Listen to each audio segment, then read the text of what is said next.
They would like to propose to buy the building today at a discounted rate. I believe that it is a good deal. I've talked to several bankers from our perspective, and what it will do for us is it gives us a sum of money to reinvest in the community that otherwise we'd have to wait approximately 10 years to get. So, do you want to formalize your ask to the board at this point? Yeah, I mean, where we're at right now is we're looking to expand that facility. Part of the expansion of that facility is a major expansion, using into the lot that's just south of the building right now. As I said, we have about a 30,000 ton capacity. As we ramp up, if we were to operate 24/7, we have a 40,000 capacity. With that said, there's still about 20,000 tons of a competitor's product coming into our state.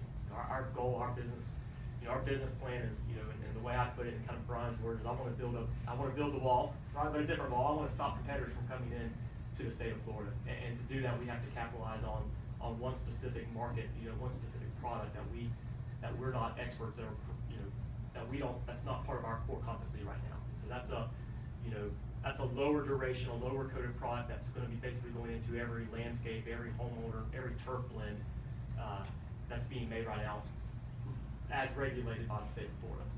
And so to do that, we need more of a continuous flow line. We want to add about 20,000 tons of capacity. It's going to take some major financial backing. However, to do that, banks don't like to put that major financial backing and expansion plans into a building that you don't own. And so our plan is to, basically expedite the performance-based note, given the understanding that we have performed to this point, and we continue to perform and, to basically speed that note up to where we're basically purchasing the building at the price of what it would cost us at the end of 10 years today. That's roughly in the $2 million range. That's some talking that we still need to figure out what that is. But in our mind, we have a bank approved note ready today to back that and to fund it, to allow us to move forward with that. To refresh the board, maybe for new board members, we financed the building with a $2.5 million grant from the Hardy County Economic Development Authority and $2 million from the Mosaic Agreement. We have basically $4.5 million into the facility. What initiated this discussion is they had come to me and asked me if we would consider weighting their job creation more, because they had actually doubled the number of jobs that they had intended to create. They would get 100% of their rent, less taxes and insurance applied to the purchase of the building at 36 jobs. Well, they've doubled it. They pretty much have always had almost 72 jobs. So I responded to them and said, I really would like you to have the facility. It worked very well into their expansion plans. And so we began to look at what would be a reasonable number. We had the building reappraised, and that appraisal was still around $4.5 million. The property appraiser, interestingly enough, has it at $3.1 million.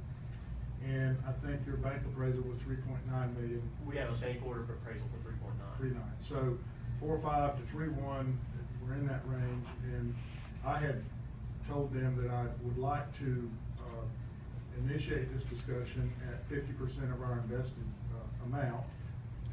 They have proffered with a $2 million purchase amount to us.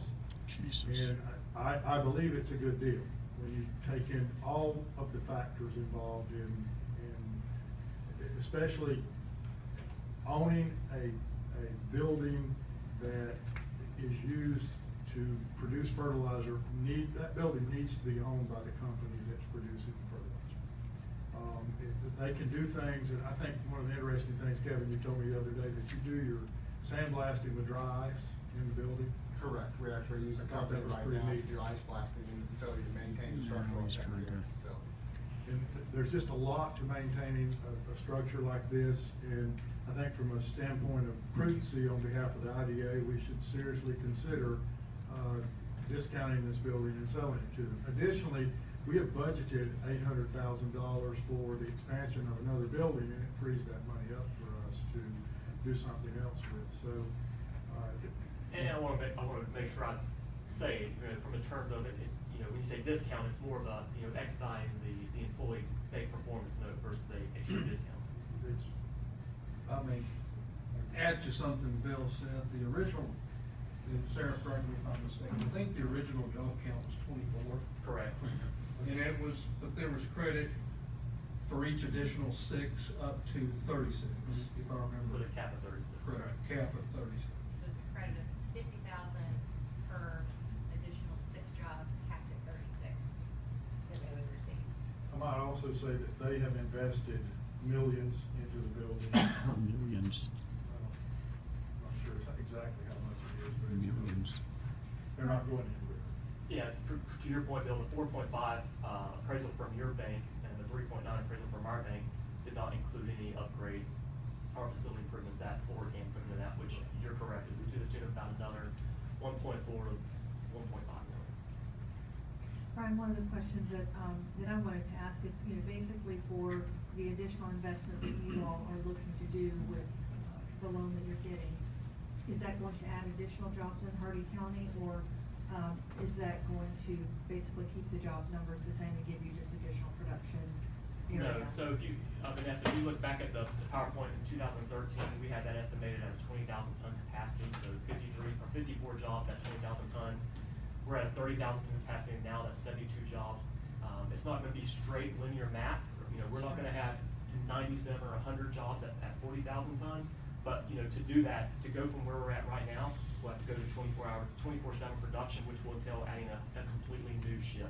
Each shift has anywhere from 12 to 15 employees, depending on what time that shift works. So if they're during the day, it's gonna be a heavier staff group because they're receiving and inbounding trucks. If they're at night,